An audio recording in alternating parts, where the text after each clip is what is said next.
for Praha. That's the name in Czech. Praha. P-R-A-H-A.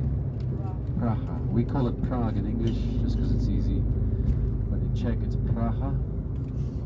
Praha. There is the medieval and historic district that you will see as part of our walking tour, which for me is incredibly special. Very, very beautiful cobbled streets, still some horses and carriages rattling around.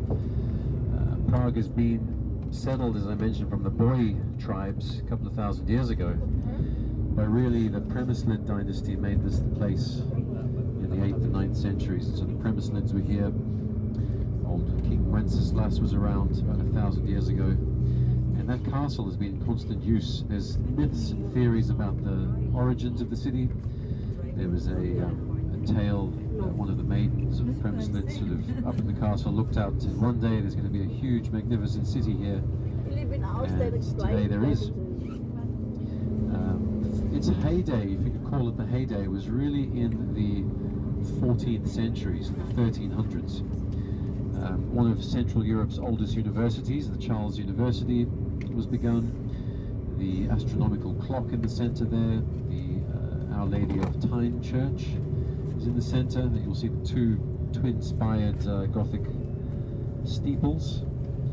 And Prague also was a mix. It was a melting pot. Mostly it was Czechs, some Germans, and Jewish. So there were some districts that were predominantly before World War I German, some all the way through the medieval period up to World War II as well were predominantly the Jewish districts. So Prague always had one of the largest Jewish populations prior to World War II in Europe. You can see some of the steeples out to the right there coming into the centre. And this, of course, was independent as Bohemia for a while before it was absorbed into the Habsburgs. So a couple of the Habsburg emperors and Holy Roman emperors did live out here for a period. And when we move forward in time to the 20th century, it was World War II where there was a final push. Now the Nazis occupied this during World War II, and the so-called one of the architects of the Holocaust, Heydrich, he was, Hitler used to call him the man of steel, I think it was, or the Iron Man. He was one of the architects of the Holocaust, and he was actually assassinated here. They managed to catch him, the locals, and assassinate him, which was a positive story, ultimately. But looking out to the left, on the top left, you can see the Prague Castle, very top left hill behind that scaffolding church with the steeple there. So that's Prague Castle up on the top there. And then as we come into the centre, over a little bit more of this, you get the real sense of the Bohemian architecture. So you can look at the beautiful coloured churches and look at the domes on the top of them. They're different again, aren't they, to all the ones we've seen. Yeah. So a lot of this in the centre goes back, 600 years, but much what we're seeing now is about 300 years old, 200 to 300. So yeah, they managed to assassinate one of the top Nazi officials here just before the war finished. The Prague resistance was pretty strong, and then of course the Soviets came in, and this was the scene of those big Prague uprisings in 1968. So you've got a mishmash of old Bohemian and also some of the old Austrian architecture. I mean, look at this building on the right, look at the faces above the windows, how intricate that is, and all the time it takes to add those small details. And yes, the home of course, Czechoslovakia. It was the capital until '93 when the two countries broke up. And it's really sort of come onto the scene as one of the big, most visited cities in Europe, particularly when people think of Eastern Europe, they think of coming to Prague. According to some rankings, it's the 5th or 6th most visited capital in Europe. So you've got things like London, Paris, Rome. I think then down the list you get to like Berlin, Madrid, and perhaps Prague next. And the city is home to 1.4 million officially, but if you count all of these surrounds that we're coming in through, it gets up over 2. So out of 11 million in the country, let's say about 2 million city centre and surrounds make Prague their home. So the sights that we'll see on the walk this afternoon are stunning. We'll get some beautiful photos with that nice blue sky behind. You've got some of these pastel shaded buildings as well, but also one of those old sort of behind the Iron Curtain European capitals that when you dig beneath the surface you find a bit more, you know, a little bit like maybe Zagreb, where on first impressions as you come in you don't sort of see as much as you imagine, but when you're walking around the center and you get under the skin of it, so to speak, there's a lot more there. And there's film festivals, there's music festivals, there's all sorts that happen, so it's got a pretty lively scene. Also known for its nightlife and those pubs and bars. Remember, the Czech beer is some of the most famous sought after in Europe. They've got, there was some signs for the town of Pilsen, P-L-Z-E-N, Pilsen, where of course the Pilsner beer comes from. So this part of Europe really is the bohemian sort of center of particularly the European classical beer industries. Beer is pivo, P-I-V-O, by the way, pivo, and water is voda, V-O-D-A, voda. So what we're going to do once we arrive towards our drop-off point, folks, is we will hop out on the one side of the National Museum of the Czech Republic. We're going to walk around that big building to the front of Wenceslas Square, and we're going to then continue walking down Wenceslas Square to the far end. So I will maybe put my, I'll put my location on in the WhatsApp group so you can just follow. I know that some of you maybe want to quickly grab a quick snack. There's sometimes some street vendors selling like hot dogs and stuff. Otherwise, if you want to duck in and grab something just to tie you over for the next sort of hour and 45 minutes till we finish the walk from now, well, from 1:45, it'll be about an hour and a half. And we're going to follow Linda through the streets. She will teach us all about it. Get an insight into what makes the Czech Republic and Prague unique, because it really is fascinating. This is the National Museum, by the way, up ahead of us, so very shortly we'll be jumping out. So take what you need for the next few hours, folks, because we're going to start walking from this side of town. We're going to then walk through the new town, through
se slídí, svítí si očima.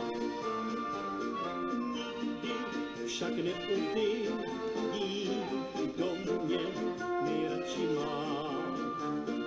Do hnízda jí vítr fouká a proto tak málo houká. Lítá až do svítání, nemá čas na slaní.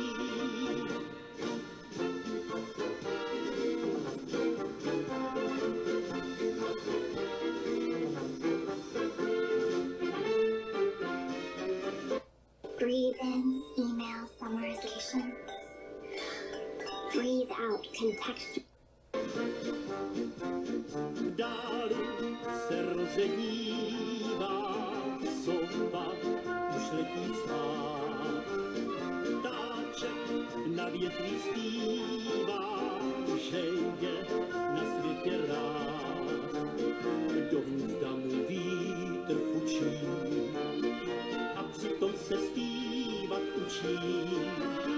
Sova celý den zývá, na svět se nedívá.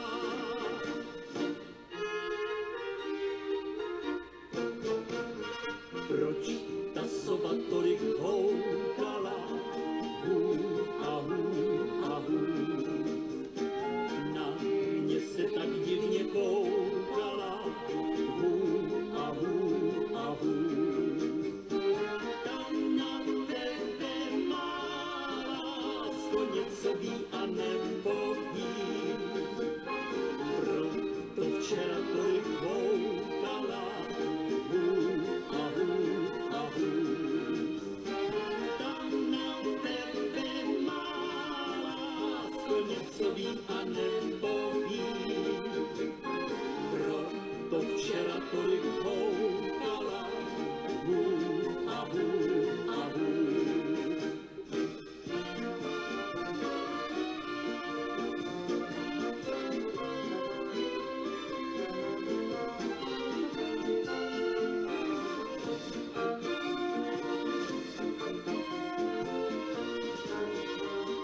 Proč ta sova tolik houkala?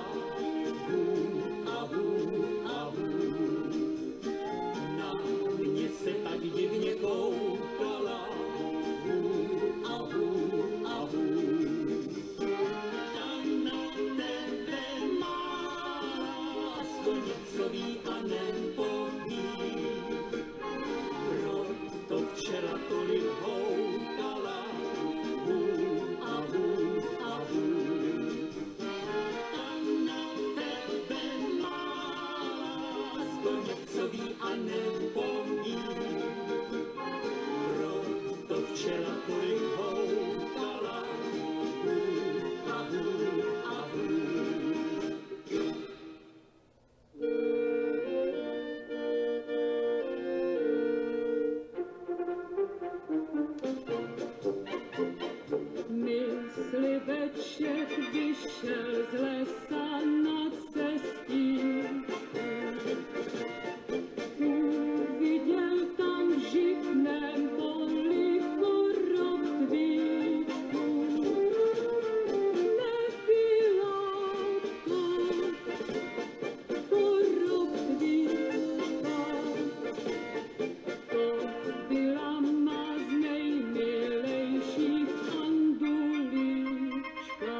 když jsme se svými slibečky do líbání dali. Tomu mému myslivečku srdce své jsem dal, nad střínkami u háječku jsem se jeho stala.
If you need full dentures but can't deal with the endless expensive dentist visits, you need to see this. I used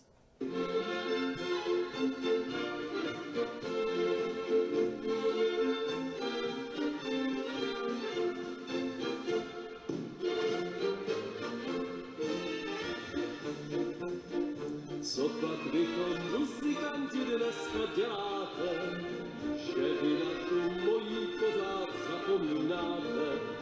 Už se půlnoc přibližuje, já tu budou spím, krajte, než se rozmluvím. Každý měsíc mě tu máte, co bych mluvil, vždyť mě znáte. Ten, kdo má rád muziku a dívky jako květ, ten tu bude dostale.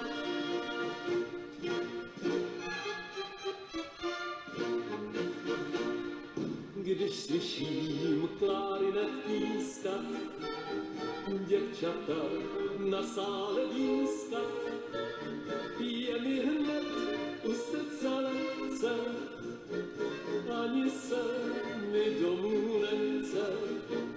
Když slyším na buben rány, děvčata mi hlavu málí, srdce všem bych rozdělil, bože, já bych se hned oženil.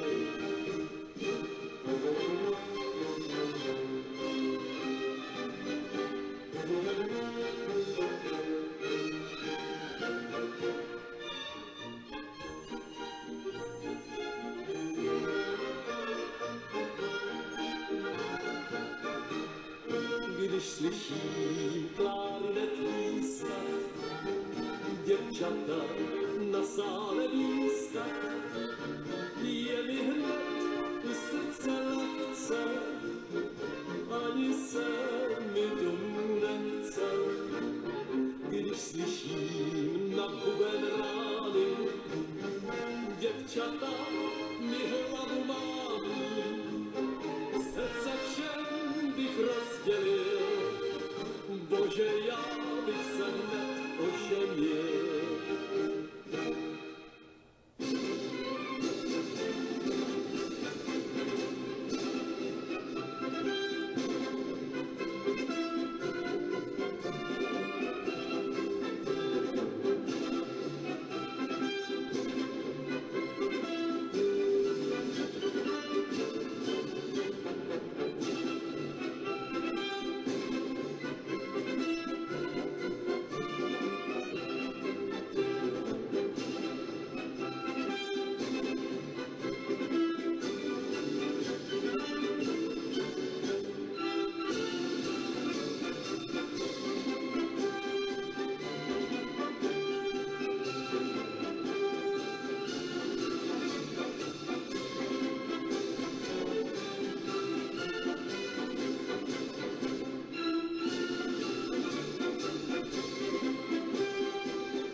Okay, this is a little infant child of Jesus church in Prague, and we have a mass here this morning. And right now we're just taking picture, and we're waiting for our guide, and we have a nice after the mass we went to the sacristy and meet the little infant child Jesus that they are using in the procession, and they allow us to get the blessing and take a picture of us of that little infant child Jesus. Thank you. And we are right now in our Lady of Victory Church.